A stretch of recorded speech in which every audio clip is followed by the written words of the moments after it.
সমস্ত প্রশংসা ওই আল্লাহ রাব্বুল আলামিনের, যে আল্লাহ তাআলা আমাদেরকে আল্লাহর মহান হুকুম জুমার নামাজ আদায় করার জন্য আল্লাহ আমাদেরকে একত্রিত করেছেন এবং তার কোরআনের কথা, তার নবীজির, আমাদের প্রিয় নবী সাল্লাল্লাহু আলাইহি ওয়াসাল্লামের হাদিসের কথা শোনার তৌফিক দান করেছেন। এই জন্য আমরা মহান রাব্বুল আলামিনের দরবারে শুকরিয়া আদায় করি, আলহামদুলিল্লাহ। পবিত্র কোরআনে আল্লাহ রাব্বুল আলামিন আমাদেরকে লক্ষ্য করে বলেন, আলাম তারাউ কাইফা খালাকাল্লাহু সাবআ সামাওয়াতিন তিবাকা। হে মানুষ সকল, হে লোক সকল, তোমরা কি লক্ষ্য করো না আল্লাহ তাআলা সপ্তম আকাশ কিভাবে স্তরে স্তরে সৃষ্টি করেছেন? তোমরা কি লক্ষ্য করো না আল্লাহ তাআলা তোমাদেরকে কিভাবে এক সৃষ্টির পর আরেক সৃষ্টি মাধ্যমে তোমাদেরকে সৃষ্টি করেছেন? আল্লাহ আমাদেরকে কিভাবে সৃষ্টি করেছেন? সূরা আলে ইমরানে আল্লাহ বলেন, হুয়াল্লাযী ইউসাউবিরুকুম ফিল আরহামি কাইফা ইয়াশা। হুয়াল্লাযী ইউসাউবিরুকুম, তিনি ওই সত্তা যিনি তোমাদের আকৃতি তৈরি করেন, তোমাদেরকে রূপ দান করেন, ফিল আরহাম, মায়ের পেটে, কাইফা ইয়াশা, যেমন তিনি ইচ্ছা করেন। পৃথিবীতে অনেক মানুষ আছে যারা ছবি সুন্দর করে অঙ্কন করতে পারে দেয়ালে বা বিভিন্ন জায়গায়, কিন্তু পৃথিবীতে এমন কোনো মানুষ আছে যারা পানির মধ্যে ছবি আঁকতে পারবে? আছে? আল্লাহ তাআলা এমন এক সত্তা যিনি মায়ের পেটের মধ্যে পানির উপরে তিনি মানুষের মুখের এই চিত্রাঙ্কন করেন, বলেন সুবহানাল্লাহ। তিনি যেমন ইচ্ছা তেমন সৃষ্টি করেন। এরপরে আল্লাহ রাব্বুল আলামিন বলেন, আমি মানুষকে সৃষ্টি করেছি আমার ইবাদত করার জন্যে। এই মানুষ সৃষ্টির সূচনার, মানুষ সৃষ্টি আবার কয়েকভাবে আল্লাহ তাআলা করেছে। এক নম্বর, আল্লাহ তাআলা যেমন ঈসা আলাইহিস সালামকে সৃষ্টি করেছেন বাবা ছাড়া, ঠিক কিনা? আল্লাহ তাআলা ঈসা আলাইহিস সালামকে সৃষ্টি করেছেন বাবা ছাড়া। আবার আল্লাহ রাব্বুল আলামিন আদম আলাইহিস সালামকে সৃষ্টি, হাওয়া আলাইহিস সালামকে সৃষ্টি করেছেন মা ছাড়া। কি ছাড়া? মা ছাড়া। আবার আদম আলাইহিস সালামকে আল্লাহ সৃষ্টি করেছেন বাবা মা দোনোটাই ছাড়া। আবার আল্লাহ তাআলা আমাদেরকে সৃষ্টি করেছেন বাবা মার মাধ্যমে। তা আল্লাহ তাআলা মায়ের রেহেমের মধ্যে আমাদের এই মুখের চিত্রাঙ্কন করেন, এটা আল্লাহর একটা শক্তি। আবার আল্লাহ তাআলা যেমন বাবা মার মাধ্যমে, আল্লাহর যে একটা নিজাম, একটা ব্যবস্থাপনা, আল্লাহ একটা নিয়ম দিয়েছেন, মা বাবার মাধ্যমে সন্তান হতে পারে, হবে, কিন্তু মা বাবা ছাড়াও যে সন্তান হয়, বাবা ছাড়াও সন্তান হয়, মা ছাড়াও সন্তান হয়, এই মা ছাড়া বাবা ছাড়া এই মানুষ সৃষ্টি করার একমাত্র ক্ষমতা কার? আল্লাহ। তাহলে আমরা প্রথমে বুঝি আমরা আসছি মা বাবার মাধ্যমে, একটা নিয়ম অনুসারে আমরা আসছি মা বাবার মাধ্যমে। আচ্ছা, মা বাবা ছাড়া পৃথিবীতে কাকে আল্লাহ সৃষ্টি করেছেন? আদম আলাইহিস সালামকে। কাকে? আদম আলাইহিস সালামের বাবাও নেই, মাও নেই। তাহলে আমাদের মা বাবা আছে, আল্লাহ আমাদেরকে মা বাবার মাধ্যমে পৃথিবীতে এনেছেন। আদম আলাইহিস সালামকে আল্লাহ তাআলা সৃষ্টি করেছেন মা বাবা ছাড়াই। এবার দেখেন আল্লাহ রাব্বুল আলামিন মা ছাড়া শুধু বাবার মাধ্যমে সৃষ্টি করেছেন। কিভাবে? আল্লাহ তাআলা বলেন, আমি হাওয়া আলাইহিস সালামকে সৃষ্টি করেছি আদম আলাইহিস সালামের বাম পাশের বুকের পাঁজরের হাড় থেকে, বলেন সুবহানাল্লাহ। তাহলে আদম আলাইহিস সালাম যদিও হাওয়া আলাইহিস সালামের স্বামী, কিন্তু আল্লাহ তাআলা হাওয়া আলাইহিস সালামকে বের করেছেন কোথা থেকে? আদম আলাইহিস সালামের এই পাঁজরের, বাম পাশের পাঁজরের হাড় থেকে। এক হিসেবে তিনি পুরুষ থেকে এসেছেন, তিনি মা হাওয়া আলাইহিস সালাম, এই মা, তিনি মূলত বাবা থেকে এসেছেন, মা ছাড়াই। কেননা হালাল হারাম, অনেকে এখন প্রশ্ন করতে পারে, যদি উনি আদম আলাইহিস সালাম থেকে আসেন তাহলে আদম আলাইহিস সালাম তাকে বিয়ে করেন কিভাবে? তো ভাই হালাল হারামের বিধান তো দুনিয়াতে, আসমানে কি হালাল হারামের কোনো বিধান আছে? আসমানে তো হালালও নাই, হারামও নাই। আসমানে জান্নাতে আল্লাহ কোরআনে বলেছেন তোমাদের যেমন ইচ্ছা তোমরা তেমন যা কিছু তোমরা চাইবে তা কিছু পাবা। তাহলে আমরা আসছি মা বাবার মাধ্যমে। আদম আলাইহিস সালাম আসছেন মা বাবা ছাড়া, হাওয়া আলাইহিস সালাম এসেছেন মা ছাড়া। আবার আল্লাহ তাআলা ঈসা আলাইহিস সালামকে সৃষ্টি করেছেন বাবা ছাড়া। কি ছাড়া? নাজরানের কিছু ইহুদিরা নবী করিম সাল্লাল্লাহু আলাইহি সাল্লামের কাছে এসে প্রশ্ন করে, কয়েকটা প্রশ্ন তারা করেছিল। তাদের সেই প্রশ্নের প্রেক্ষিতে আল্লাহ তাআলা সূরা আলে ইমরানের এই আয়াতটি নাযিল করেন, হুয়াল্লাযী, তিনি ওই সত্তা, ইউসাব্বিরুকুম, যিনি তোমাদেরকে আকৃতি দান করেন, ফিল আরহামি, তোমাদের মায়ের পেটে, কাইফা ইয়াশা, যেমন ইচ্ছা তিনি করেন। তাহলে আল্লাহ রাব্বুল আলামিন আমাদেরকে স্মরণ করে দেন আমাদেরকে আল্লাহ কিভাবে সৃষ্টি করেছেন। আবার সূরা তারিকের মধ্যে আল্লাহ বলেন, ফালয়ানযুরিল ইনসানু মিম্মা খুলিক, ফালয়ানযুরিল ইনসান, ইনসান মানে মানুষ, মানুষ যেন চিন্তা করে, মানুষ যেন গবেষণা করে, মানুষ যেন ভাবে, মিম্মা খুলিক, কোন জিনিস থেকে তাকে সৃষ্টি করা হয়েছে, মানুষ যেন এটি চিন্তা করে।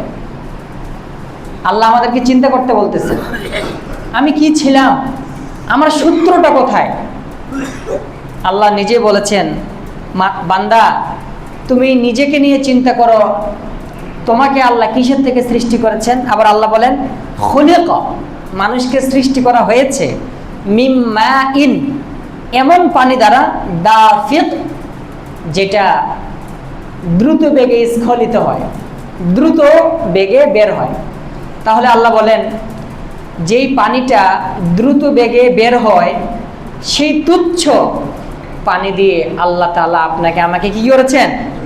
সৃষ্টি করেছেন। সুতরাং আল্লাহ তাআলা এখানে বোঝাচ্ছেন, বান্দা যতই তোমার ক্ষমতা আসুক, ধন সম্পদ আসুক, চেহারা সুন্দর আসুক, মাথার ব্রেন ভালো হোক, তোমার সূত্র এক ফোঁটা নাপাক পানি থেকে। এই জন্য তুমি যেন তোমার মূল যে সৃষ্টি ওইটার কথা যেন কখনো না ভুলো। আচ্ছা, দ্রুত বেগে পানি যেটা বের হয় এটা দিয়ে আল্লাহ সৃষ্টি করলেন, এটার দ্বারা আল্লাহ এই কথা বললেন কেন? কেননা মানুষের সৃষ্টি হয় এই দ্রুত বেগে পানি বের হওয়ার থেকে, সুতরাং এটা বের হয় দুনিয়াতে। সুতরাং দুনিয়াতে যখন কোনো মানুষ বুঝতে শিখে, বালেগ হয়, মেয়েরা সাবালিকা হয়, ছেলেরা বালেগ হয়, বিয়ের বয়সে উপনীত হয়, তখন দ্রুত গতিতে সে খারাপ কাজের দিকে অগ্রসর হয়। ঠিক কিনা? সে কি হয়? দ্রুত বেগে খারাপ কাজে। ভালো কাজ তাকে যত বেশি আকর্ষিত করে, তার চেয়ে খারাপ কাজগুলো তাকে বেশি কি করে? আকর্ষিত করে। পানির যে একটা গুণ, পানি যেখানে নিচ পাবে, যেমন ছাদ বাড়ি যত বড় হবে নিচে কিন্তু পানি তত দ্রুত বেগে পড়বে। সুতরাং মানুষ যখন বুঝতে শিখে ভালোর চেয়ে খারাপ দিকটা সে বেশি নিতে চায়, নেয়। এই কথা বলার পর আল্লাহ বলেন, ইয়াখরুজু মিন বাইনিস সুলবি ওয়াত তারাইব, ইয়াখরুজু, দ্রুত বেগে যে পানিটা বের হয়, এটা বের হয়, ইয়াখরুজু, বের হয় কোথা থেকে? মিন বাইনিস সুলবি, সুলব মানে ব্যাকবোন, আমাদের পিঠে যে মধ্যখানে যে হাড্ডি আছে, এই হাড্ডি যার কারণে আমরা দাঁড়াতে পারি, বসতে পারি। আপনি আমি সবাই বসে আছি, কিন্তু দেখছেন সাপের কিন্তু কি নেই? মেরুদণ্ড নাই, ও দাঁড়াতে পারবে না। মেরুদণ্ড মানুষের আছে, এই জন্য মানুষ বসতে পারে, দাঁড়াতে পারে। যার মেরুদণ্ড যত শক্ত সে তত ভারী বোঝা বহন করতে পারে, 1 মণ 2 মণ এরকম ভারী বোঝা সে বহন করতে পারে। তাহলে আল্লাহ বললেন ওই নাপাক পানিটাকে আল্লাহ দ্রুত বেগে বের করেন বাবার পিঠ থেকে, মিম্বাইনি সুলবি, সুলব মানে পিছনের এই হাড্ডি, পিঠের মধ্যখানের হাড্ডি। ও তারাইব, তারাইব মানে বুকের মধ্যখান, মায়ের বুকের মধ্যখান থেকে আল্লাহ আমাদেরকে বের করেছে। তাহলে আল্লাহ তাআলা আমাদেরকে 2 জায়গায় ভাগ করে রেখেছিলেন, বাবার পিঠে এবং মায়ের বুকে। এই দুই জায়গার পানিকে আল্লাহ একত্রিত করেছেন মায়ের রেহেমের মধ্যে। কিসের মধ্যে? মায়ের রেহেমের মধ্যে। আমরা আমাদের মায়ের পেটের মধ্যে আসি। আচ্ছা, আল্লাহ পিঠের কথা কেন বললেন? আবার মায়ের বুকের কথা কেন বললেন? কেননা বলেন তো, বুক আর পিঠ এই দুইটার মধ্যে শক্তিশালী কোনটা বেশি? কোনটা বেশি শক্ত? পিঠ। এই জন্য বাবার পিঠ থেকে আমরা আসছি আংশিক অংশে, এই জন্য বাবাকে শক্ত হইতে হবে। বাবাকে কি হইতে হবে? শক্ত। এবং কিভাবে শক্ত? ভালোর লাইনেও শক্ত হইতে হবে, খারাপের লাইনেও শক্ত হইতে হবে। তাকে ভালোর লাইনে চলতে বাধ্য করতে হবে। এই লাইনে আপনি বাবা আপনাকে শক্ত হইতে হবে। লেখাপড়ার লাইনে, আল্লাহর ইবাদতের লাইনে, ভালো কাজ সে আপনার ছেলে যেন করে, এই জন্য আপনাকে খুব শক্ত থাকতে হবে। আবার খারাপ কাজে যেন আপনার ছেলে সন্তান জড়িয়ে না যায়, সে যেতে চাইলেও যেন আপনি শক্ত করে তাকে বাধা দিতে পারেন। এই জন্য আল্লাহ বাবার কথা এক অংশ দিয়ে বলেছেন, মায়ের কথা বলেছেন। মায়ের বুকের মধ্যখান থেকে আমরা বের হই। বাবা যতই শাসন করুক, মায়েরা আদর করে। বাবা হলেন একটু শক্ত, মা যেহেতু বুকের কথা বলেন, মা ভালোবেসে আগলে বুকে ধরে রাখে। আবার নির্দিষ্ট একটা সময় পর্যন্ত বুকে আগলে ধরে রাখে। যখন পরিণত বয়স হয় তখন তাকে আবার বের করে দেয় লেখাপড়া করার জন্য বাইরে তাকে। কেননা যেই মা সন্তানকে সারা জীবন বাড়ির ভিতরে রাখে, এই সন্তান প্রতিষ্ঠিত হইতে পারে না। এই জন্য স্কুলে পাঠায়, কলেজে পাঠায়, ইউনিভার্সিটিতে পাঠায়, মানুষের সাথে চলাফেরা করে। তাহলে আল্লাহ বললেন, বান্দা তুমি চিন্তা করো, প্রত্যেকটা মানুষ যেন চিন্তা করে কোন জিনিস থেকে তাকে সৃষ্টি করা হয়েছে। আবার অন্য আয়াতে আল্লাহ বলেছেন সূরা আবাসা, উতিলাল ইনসানু মা আকফারা, উতিলা মানুষকে ধ্বংস করা হোক, উতিলাল ইনসান মা আকফারা মানুষ কতই না অকৃতজ্ঞ। আমি আল্লাহ তাকে পানি, মাটি, আগুন, হাওয়া এগুলো থেকে একত্রিত করে সৃষ্টি করলাম। তাকে আমি মায়ের পেট থেকে দুনিয়া আলো দেখাইলাম, তাকে আমি জীবিত অবস্থায় নিয়ে আসলাম, সব কিছু দিলাম। সব কিছু পাওয়ার পর সে কি করলো? আল্লাহর নাফরমানি শুরু করে দিল। আজকে পুরো পৃথিবীতে যারা আমরা ইসলাম ধর্মকর্ম মানি তারা বাদ, আপনি স্কুল, কলেজ, ইউনিভার্সিটিতে দেখবেন 100 ভাগের মনে হয় 5 ভাগ ছেলে মেয়ে নামাজ পড়ে, ঠিক কিনা? ওইটা পাওয়া আবার সন্দেহ। বাকি 95 ভাগ এই যে মুসলমানের সন্তানেরা, তারা আল্লাহর নাফরমানিতে লিপ্ত, আল্লাহর ইবাদত থেকে তারা দূরে। এই জন্য আল্লাহ কুতিলাল ইনসান, মানুষ ধ্বংস হোক, মা আকফারা কতই না সে অকৃতজ্ঞ।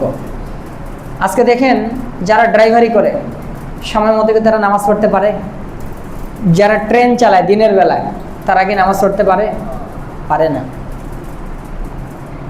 আল্লাহর হুকুম মানে সব কিছুর চেয়ে দুনিয়াকে আমরা প্রাধান্য দিয়ে ফেলেছি। এই জন্য আল্লাহ বলেছেন, বাল তুসিরুনাল হায়াতাদ দুনিয়া, বান্দা তোমরা তো দুনিয়াকে প্রাধান্য দিচ্ছ, অথচ ওয়াল আখিরাতু খায়রুন ওয়া আবকা, আখিরাত উত্তম, চির উত্তম এবং চিরস্থায়ী। আল্লাহ বলেন উতিলাল ইনসানু মা আকফারা, মানুষ ধ্বংস হোক কতই না সে অকৃতজ্ঞ। মিন আইয়ি শাইইন খালাকা, মানুষের চিন্তা করা উচিত কোন জিনিস থেকে আল্লাহ তাকে সৃষ্টি করেছেন। খালাকাহু ফাকাদ্দারা, আল্লাহ তাকে আগে সৃষ্টি করেছেন, তারপরে তার তাকদীর নির্ধারণ করেছেন। সুম্মা সাবিলা ইয়াসসারা, তারপরে আল্লাহ তাআলা দুনিয়াতে আসার রাস্তাটাকে সহজ করে দিয়েছেন, অথবা দুনিয়ার জীবনের তার রিজিকের ব্যবস্থা সহজে তাকে তার নিয়ন্ত্রণে দিয়ে দিয়েছেন। বলেন সুবহানাল্লাহ। দেখুন আল্লাহ এক এক সময় এক এক বিপদ পাঠায় আমাদের নাফরমানির কারণে। আল্লাহ বলেন ওয়ালা নুযিকান্নাহুম মিনাল আযাবিল আদনা দুনাল আযাবিল আকবার, কিয়ামতের বড় আযাব আসার আগে দুনিয়াতে আমি তোমাদেরকে আদনাল আযাব, এক সামান্য আযাব দিই। কখনো করোনা দেয়, কখনো তেল কমায় দেয়, কখনো অনাবৃষ্টি দেয়, কখনো আবার অতিবৃষ্টি দেয়, বিভিন্ন কারণে। কেন দেয়? লাআল্লাহুম ইয়ারজিউন, যাতে আমার বান্দারা নাফরমানি থেকে আমার ইবাদত দিকে ফিরে আসে। এই জন্য আল্লাহ পবিত্র কোরআনে বলেছেন, বান্দা আমি তোমাদের মায়ের পেটের মধ্যে তোমাদের ছবি আঁকি, তোমাদেরকে সৃষ্টি করি তোমাদের মায়ের পেটে। কিভাবে সৃষ্টি করেছেন? আবার সূরা জুমারে আল্লাহ বলেছেন, ইয়াখলুকুকুম, তোমাদের আল্লাহ তোমাদেরকে সৃষ্টি করেন, ফি বুতুনি উম্মাহাতিকুম, তোমাদের মায়ের পেটে তোমাদেরকে সৃষ্টি করেছেন, ফি যুলুমাতিন সালাত, তিন অন্ধকারে। এই যে চামড়ার অন্ধকার, চামড়ার নিচে গোস্তের অন্ধকার, আবার ওই বাচ্চাদানির অন্ধকার, এই তিন অন্ধকারের ভিতরে আল্লাহ কাকে সৃষ্টি করেছেন? আপনাকে, আমাকে, আমাদের সকলকেই আল্লাহ সৃষ্টি করেছেন মায়ের পেটের তিন অন্ধকারের ভিতর। আচ্ছা বলুন তো, পৃথিবীর কোন মানুষ, কোন জাতি অন্ধকারে কাজ করতে পারে? কেউ পারে? মিল, ফ্যাক্টরি, কারখানা, ব্যাংক ব্যালেন্স, অফিস, আদালত, এগুলো কি অন্ধকারে চলে না আলোতে চলে? তাহলে ওই অন্ধকারে আল্লাহ তাআলা কিভাবে আপনাকে আমাকে সৃষ্টি করলেন? একমাত্র তিনিই একমাত্র শক্তিদাতা, ক্ষমতাশীল, তিনি ছাড়া আর কেউ এই সৃষ্টি করতে পারেন না। এরপরে আসুন, আল্লাহ রাব্বুল আলামিন পবিত্র কোরআনে অন্য জায়গায় বলেছেন, ওয়ালাকাদ খালাকনাল ইনসানা মিন সুলালাতিন মিন তিন, ওয়ালাকাদ খালাকনাল ইনসান, আমি মানুষকে সৃষ্টি করেছি, মিন সুলালাতিন মিন তিন, মাটির সার নির্যাস থেকে, সুম্মা জাআলনাহু, তারপরে মানুষকে আমি রেখেছি, ফি করারিন মাকিনিন, আমি মানুষকে মাটির সারাংশ থেকে সৃষ্টি করেছি, তারপরে ওই মানুষকে আমি মায়ের পেটে সুরক্ষিত স্থিতিশীল স্থানে রেখেছি। আচ্ছা, মায়ের পেটকে আল্লাহ স্থিতিশীল কেন বললেন? মা কি সবসময় বসে থাকে না সবসময় শুয়ে থাকে? আপনি একটা গ্লাস বা একটা বোতলে পানি নেবেন, যদি বোতলে পানি সোজা রাখেন সোজা থাকবে, যদি এইভাবে পড়ে যায় পানিটা কি সোজা থাকবে না গড়ে পড়ে যাবে? পড়ে যাবে না? আল্লাহ তাআলা বলেন, আমি মানুষকে রেখে দিয়েছি মায়ের বাচ্চাদানিতে, যেখানে বাচ্চা থাকে ওটাকে রেহেম বলে, ওই বাচ্চাদানিতে মানুষকে আমি রেখেছি। আল্লাহ বলে করারিন, সেই জায়গাটাই স্থিতিশীল, নড়াচড়া করে না। এখন প্রশ্ন আসে, মায়েরা তো নামাজ পড়ে, মায়েরা তো রুকু করে, মায়েরা তো সিজদা করে, মায়েরা তো ডান কাঁধ হয়ে বাম কাঁধ হয়ে ঘুমায়, তারপর আল্লাহ রাব্বুল আলামিন যতই মা নড়াচড়া করুক, রুকু সিজদা করুক, ওই পানিটাকে আল্লাহ স্থির রেখে দেন। মানে আল্লাহু আকবার। আচ্ছা, মাকিন আল্লাহ বললেন, মাকিন কেন বললেন? করারিন মানে স্থিতিশীল, মানে পানিটা স্থির থাকে, নড়াচড়া করে না। মাকিন মানে সুরক্ষিত জায়গা। আল্লাহ কেন বললেন সুরক্ষিত জায়গা? মানে আপনার আমার পেটে কি আছে?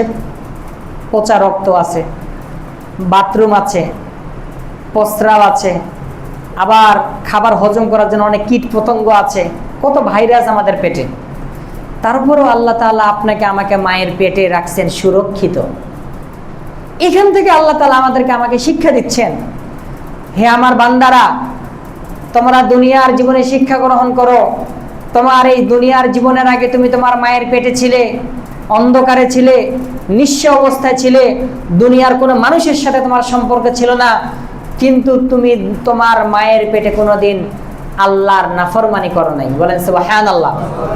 মায়ের পেটে যতদিন ছিলা তোমার দ্বারা কোনোদিন গুনাহ হয় নাই, তুমি তোমার মায়ের পেটে নিষ্পাপ ছিলা।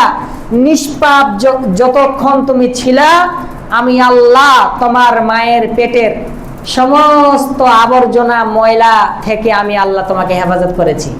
সুতরাং তুমি যেমন তোমার মায়ের পেটে নিষ্পাপ থাকাকালীন বাথরুম, প্রস্রাব, ময়লা, রক্ত থেকে আমি তোমাকে হেফাজত করেছি, দুনিয়ার জীবনে এসে তুমি যদি নিষ্পাপ অবস্থায় গুনাহ থেকে বাঁচতে পারো, হারাম খাবার, হারাম কাজ থেকে বাঁচতে পারো, আমি আল্লাহ তোমার সামনে যত বড় বিপদ আসুক, অন্ধকার আসুক, আমি এক অদৃশ্য নূরের আলোতে আমি তোমাকে বাঁচিয়ে রক্ষা করে নেব। সুবহানাল্লাহ। এই জন্য আল্লাহ বলেন, সুম্মা জাআলনা, আমি মানুষকে রেখে দিয়েছি, ফি করারিন, স্থিতিশীল জায়গায়, মাকিনিন, সুরক্ষিত জায়গায়। সুম্মা খালাকনান নুতফাতা আলাকাতান, অতঃপর ওই নাপাক পানিটাকে আমি রক্তে রূপান্তরিত করি। সুবহানাল্লাহ, পানিটাকে আল্লাহ রক্ত বানিয়ে দেন। সুম্মা খালাকনাল আলাকাতা মুদগাতান, তারপরে রক্তটাকে আমি আল্লাহ গোশতের টুকরা বানিয়ে দিই। সুম্মা খালাকনাল মুদগাতা ইযামান, তারপরে আমি আল্লাহ ওই গোশতের টুকরাকে হাড্ডিতে রূপান্তরিত করি। সুম্মা আনশানাহু খালকান আখার, তারপরে আমি হাড্ডি থেকে আরেক হাড্ডি সৃষ্টি করি। এভাবে তোমার মায়ের পেটে ফেরেশতাদেরকে পাঠাই, ফেরেশতারা মায়ের পেটের মধ্যে সব সৃষ্টি করে পূর্ণাঙ্গ। সুম্মা আনশানাহু খালকান আখার, তারপরে আমি তাকে পূর্ণ সৃষ্টিতে তাকে তৈরি করি। ফাতাবারাকাল্লাহু আহসানুল খালিকিন, নাপাক পানি, রক্ত, গোশতের টুকরা, হাড্ডি। ফাকাসাউনাল ইযামা লাহমা, যখন আল্লাহ তাআলা আমাদের মায়ের পেটে আমাদের দেহের হাড় হাড্ডিকে, কঙ্কালটাকে তৈরি করেন, তারপরে আল্লাহ নিজে বলেছেন ফাকাসাউনাল ইযামা লাহমা, আমি মানুষের হাড় হাড্ডিকে গোশতের কাপড় পরাই দেই। এই জন্য আপনার শরীরে, আমার শরীরে যে চামড়া, এটাকে গোশতের কাপড়। এই জন্য গোশতের এই কাপড় থাকার কারণে আমরা হাড্ডি দেখতে পাই না। হাড্ডি আছে কিন্তু দেখতে পাই না। আল্লাহ তাআলা আমাকে আপনাকে এই গোশতের কাপড় পরাই দিয়েছে। আল্লাহ রাব্বুল আলামিন এই কথা বলে ফাতাবারাকাল্লাহু আহসানুল খালিকিন, আল্লাহ বরকতময়, আল্লাহ আহসানুল খালিকিন, সৃষ্টিকারীদের মধ্য থেকে সর্বোত্তম স্রষ্টা। তাহলে আল্লাহ রাব্বুল আলামিন এখান থেকে আমাদেরকে শিক্ষা দিলেন, তুমি যেমন তোমার মায়ের পেটে নিষ্পাপ ছিলা, আর তোমার মায়ের পেটের সবকিছু হারাম নাপাক থেকে আমি তোমাকে রক্ষা করেছি। দুনিয়ার জীবনে তুমি যদি আল্লাহর আসার পর তুমি যদি সেভাবে নিষ্পাপ থাকো, আমি আল্লাহ তোমাকে হেফাজত করব। এই জন্য আল্লাহ সূরা বাকারায় বলেন বালা মান কাসাবা সাইয়্যাতান, হ্যাঁ মান কাসাবা সাইয়্যাতান, যে ব্যক্তি দুনিয়ার জীবনে পাপ অর্জন করবে। পাপ, কত ধরনের পাপ আমরা করতেছি, কত শত হাজার লক্ষ পাপ আমরা করতেছি। আল্লাহ বলেছেন যার জীবনের পাপ অর্জন করেছে, এবং তার পাপ গুলো তার জীবনটাকে ঘিরে রেখেছে। মানে একটা মানুষ এত পাপ করেছে যে পাপ দিয়ে সে ঘেরা হয়ে আছে। চোখের গুনাহ, কানের গুনাহ, মনের খারাপ চিন্তার গুনাহ, এরপরে হারাম উপার্জনের গুনাহ, খাবারের গুনাহ, মানুষকে কষ্ট দেওয়ার গুনাহ। আল্লাহ বলেন যে পাপ অর্জন করলো, তওবা না করে, তওবা করলো না, কিন্তু পাপ তাকে ঘিরে রাখলো, ফাউলাইকা আসহাবুন নার, তারা জাহান্নামের অধিবাসী, হুম ফিহা খালিদুন, তারা জাহান্নামে অনন্তকাল থাকবে। ওয়াল্লাযীনা আমানু, এরপরে আল্লাহ বলেন যতই পাপ কাজ করুক, মানুষ যখন পাপ কাজ করার পর আমানু, ঈমান নিয়ে আসে, অর্থাৎ কালিমা তাইয়্যিবা, কালিমা শাহাদাত পাঠ করে, সে যখন আল্লাহর কাছে তওবা করে, পূর্ণ ঈমানকে নবায়ন করে, ওয়া আমিলুস সালিহাত, এবং খারাপ কাজ থেকে বিরত থেকে ভালো কাজ করে, ফাউলাইকা আসহাবুল জান্নাহ, তারা জান্নাতের অধিবাসী, হুম ফিহা খালিদুন, তাতে তারা অনন্তকাল থাকবে। এখান থেকে আল্লাহ তাআলা আমাদেরকে শিক্ষা দিচ্ছেন আমরা দুনিয়ার জীবনে যেন ভালো কাজ করি, আমরা দুনিয়ার জীবনে যেন ভালো কাজের ওসিলাকে, ভালো কাজকে ওসিলা বানিয়ে যেন আল্লাহর কাছে দোয়া করি। আমি একটা ঘটনা আপনাদের সামনে বলবো, বুখারী শরীফের হাদিসে এসেছে। আমরা যে বললাম যে ব্যক্তি ভালো কাজ করবে সে জান্নাতি। অনেক সময় আমরা দোয়া করি, দোয়ার মধ্যে আপনি একা একা যখন দোয়া করবেন, তখন দোয়া তো আমরা করি, কিন্তু আপনার জীবনের অনেক কাজ আছে যেগুলো আপনি আল্লাহকে ভয় করে ওই গুনাহগুলো করেন নাই। এরকম অনেক কাজ আছে, কিন্তু অনেক মানুষ আছে, অনেক পরিস্থিতি, হাজার হাজার টাকা তার সামনে আসছে, কিন্তু সে এগুলো নেয় নেই, একমাত্র কাকে ভয় করে? এই যে আমরা হারাম থেকে বাঁচলাম, একজন আপনাকে একটা চুরি করা মাল দিল, আপনি ওইটা খাইলেন না, কাকে ভয় করে? আল্লাহকে। আমার সুযোগ আছে, এখানে আমি হস্তক্ষেপ করতে পারবো, দখল করতে পারবো, কিন্তু আমি করলাম না, কাকে ভয় করে? এই যে ভালো কাজগুলা, গুনাহ থেকে যে বিরত থাকা, এটাও ভালো কাজ। কেউ যদি এই ভালো কাজকে ওসিলা করে, আল্লাহ আমি যদি ওই দিন যেই তোমাকে ভয় করে যে ভালো কাজ থেকে, খারাপ কাজ থেকে বিরত থেকেছিলাম, আল্লাহ তোমাকে যদি সন্তুষ্ট করার উদ্দেশ্যেই সে ভালো কাজটা করে থাকে, আল্লাহ আপনি আমার দোয়া কবুল করে নেন। হাদিসে আছে আল্লাহ তার দোয়া কবুল করে নেন। সুবহানাল্লাহ। বনি ইসরায়েলের 3 জন মানুষ, আল্লাহ রাসূল সাল্লাল্লাহু আলাইহি ওয়াসাল্লাম বলেছেন, ইন তালাকা সালাসাতু নাফারিন মিম্মান কানা ক্বাবলাকুম। বনি ইসরায়েলের 3 জন মানুষ একবার কোথাও সফরে যাচ্ছিলেন ব্যবসার উদ্দেশ্যে। হাত্তা আওয়াহুমুল মাবিত, মাবিত মানে রাত,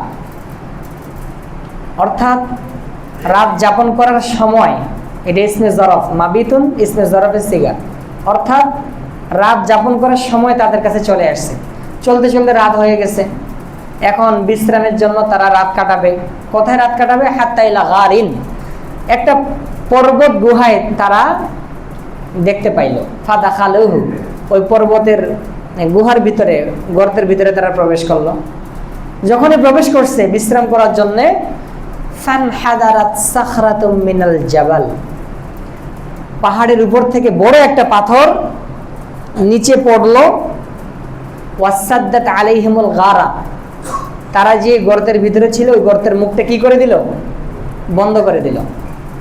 মানে ওই পাহাড়টা হঠাৎ করে, মানে পাথরটা পড়ে তারা যে গর্তের গুহার মধ্যে ছিল ওই গর্তের মুখটা বন্ধ হয়ে গেল। এখন তারা পরস্পরে বলাবলি করতে লাগলো, ইন্নাহু লা ইউনজিকুম মিন হাদিহি সাখরাতি ইল্লা আন তাদউল্লাহা বিসালিহি আমালিকুম। তোমরা এই যে তোমাদের বিপদ আসছে, এই বিপদ থেকে তোমরা বাঁচতে পারবে না যদি তোমরা তোমাদের অতীতের সৎকর্মকে ওসিলা বানায় আল্লাহর কাছে দোয়া না করো। অর্থাৎ তোমাদের জীবনে, আমাদের জীবনে অতীতে কি কি ভালো কাজ আছে সেগুলাকে আল্লাহকে বলে আমরা এই বিপদ থেকে আমরা আল্লাহর কাছে একটু আশ্রয় চাই। হাদিসে আছে একজন ব্যক্তি, প্রথম ব্যক্তি বলল, আল্লাহুম্মা কানা লি আবাওয়ানি শাইখানি কাবীরানি, হে আল্লাহ আমার অত্যন্ত বৃদ্ধ মা বাবা ছিল, অতি বৃদ্ধ। আমি তাদেরকে সকালে খাবার খাওয়াই বাড়ি থেকে বের হইতাম, আবার রাত্রিবেলা আসে তাদেরকে খাবার খাওয়াইতাম। কিন্তু একদিন আমি, ওই লোকটা কাঠুরে ছিল, জঙ্গল থেকে কাঠ কাটতো, কাঠ কেটে শহরে এনে বিক্রি করত। একদিন গাছের সন্ধানে তিনি অনেক দূরে চলে যান, সন্ধ্যাবেলা বাড়ি ফিরতে পারেনি, ফিরতে ফিরতে একটু বেশি রাত হয়ে গেছে, আমাদের সময় যেমন 9টা 10টা 11টা বাজে গেছে। তিনি বলেন আমি বাড়িতে আসলাম, বাড়িতে আসার পর দেখলাম আমার মা বাবা তারা ঘুমায় গেছে। আমি কি করলাম? ফাহালাতু লাহুমা গুবুকাহুমা, আমি প্রথমে উটের দুম্বার দুধ দহন করলাম। দুধ দহন করার পর ফাওয়াজাতুহুমা নাইমাইন, আমি তাদের কাছে গেলাম, তারা ঘুমায় আছে, তারা ঘুমিয়ে মানে ঘুমন্ত অবস্থায় আছে। ফালাবিস্তু, কিন্তু আমি আমার মা বাবার মাথার কাছে দাঁড়ায় থাকলাম। আমি এটা অপছন্দ করলাম যে আমার মা বাবার ঘুমের ডিস্টার্ব আমি করি, এবং এটাও অপছন্দ করলাম যে মা বাবার আগে আমার স্ত্রী, সন্তান, দাস দাসীদেরকে, আমার কর্মচারীদেরকে রাতের খাবার খাওয়াবো, এটা আমার ভালো লাগে না। আগে আমার মা বাবাকে আমি খাওয়াবো। কোরআনে আল্লাহ বলেছেন, তুমি তোমার উপার্জিত সম্পদ আগে কার জন্য খরচ করবা? 1 নম্বরে কার জন্য, 2 নম্বরে কার জন্য, 3 নম্বরে কার জন্য, 4 নম্বরে কার জন্য? আল্লাহ কোরআনে বলেছেন, ইয়াসআলুনাকা মাযা ইউনফিকুন, সাহাবায়ে কেরাম আপনাকে জিজ্ঞাসা করে তারা কি খরচ করবে। কুল, হে নবী আপনি বলুন, মা আনফাকাতুম মিন খায়রিন, যা কিছু টাকা পয়সা তোমরা খরচ করবে, 1 নাম্বার ফালিল ওয়ালিদাইন, সুবহানাল্লাহ, 1 নাম্বার মা বাবার জন্য খরচ করবে। কার জন্য? মা বাবার জন্য খরচ করবে। এই জন্য মাসের টাকা যখনই পাবেন, বেতন বা ব্যবসার টাকা, মা বাবার জন্য আগে 1 ভাগ রেখে দিবেন, তাদের 1 মাসের খাবারের টাকা রেখে দিবেন, তাদের ভরণ পোষণের টাকা রেখে দিবেন। তারপরে ফালিল ওয়ালিদাইন 1 নাম্বার, ওয়াল আকরাবিন, তারপর নিকটতম মানুষদের। নিকটতম মানুষকে, আপনার নিকটতম মানুষ হলো 1 নম্বরে আপনার স্ত্রী। আপনার কি? স্ত্রী। 1 নম্বরের টাকা খরচ করবেন কার জন্য? 1 নম্বরে খরচ করবেন কার জন্য? মা বাবার জন্য। ওয়াল আকরাবিন 2 নম্বরে খরচ করবেন কার জন্য? স্ত্রীর জন্য। আবার আকরব মানে 1 বচন, আকরাবিন বহু বচন। তাহলে 2 নম্বরে স্ত্রী সবচেয়ে কাছে, তারপরে কাছে কি?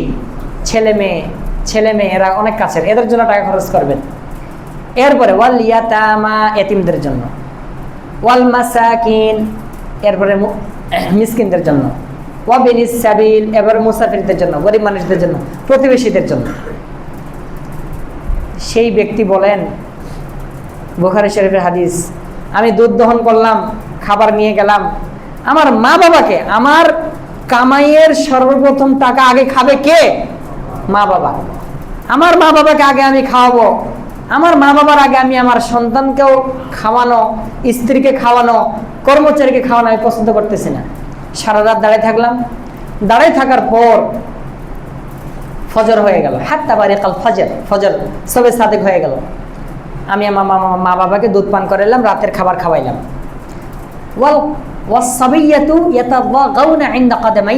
আমার বাচ্চারা সারা রাত ক্ষুধার তাড়নায় আমার পায়ের কাছে তারা চেঁচামেচি